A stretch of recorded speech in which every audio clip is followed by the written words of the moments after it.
Hello students, here is Ashu Gupta, Assistant Professor. Again welcomes you all on the behalf of the Inpress Law College. In today's lecture, we are going to cover about the lease of land by Gram Panchayat. So in today's lecture, we will discuss about the provisions relating to the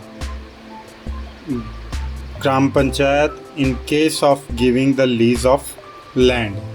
which is given under section 125 to 129 in this UP Revenue Code 2006. So first of all, we are going to discuss about the admission by Bhumi Prabandhak Samiti to land entrusted to Gram Panchayat, which is given under section 125, and according to the section 125, the Bhumi Prabandhak Samiti may, with the previous approval of SDO, admit any person as Bhumidar with non-transferable rights to any land entrusted or deemed to be entrusted to the Gram Panchayat under section 59 other than land specified in section 77, and Assami to any land specified in section 77 except in clause A and H or one thereof, where such land is entrusted or deemed to be entrusted to the Gram Panchayat under section 59 other than a tank specified in clause A of section 61. So these are the provisions according to the admission by the Bhumi Prabandhak Samiti, which is given under section 125. And if we talk about the next section, wherein the order of preference in admission to the land by Bhumi Prabandhak Samiti is given under section 126, according to which in the admission of any person to land as Bhumidar with non-transferable rights or as Assami under section 125, hereinafter in this chapter referred to as allotment of the land, the Bhumi Prabandhak Samiti shall observe the some order of preferences which is given in the section 126 of this UP Revenue Code, such as a landless widow, son's unmarried daughter or parents residing in the Gram Sabha of a person who has lost his wife while in active service in the armed forces of the Union. The next, a landless person residing in the Gram Sabha who has become wholly disabled while in active service in armed forces of India.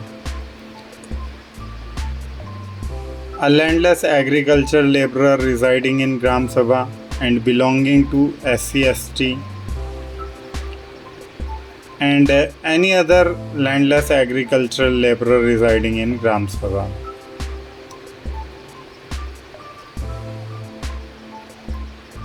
So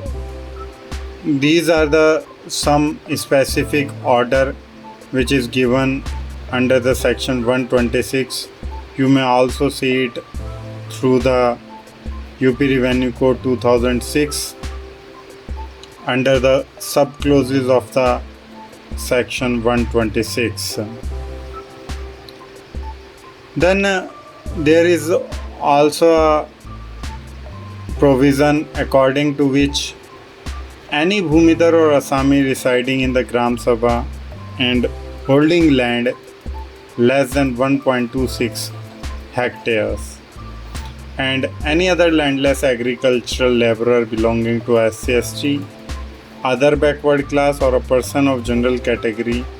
living below poverty line as determined by the state government, not residing in the Gram Sabha but residing in the Nyaya Panchayat circle referred to in section 42 of UP Panchayati Raj Act 1947.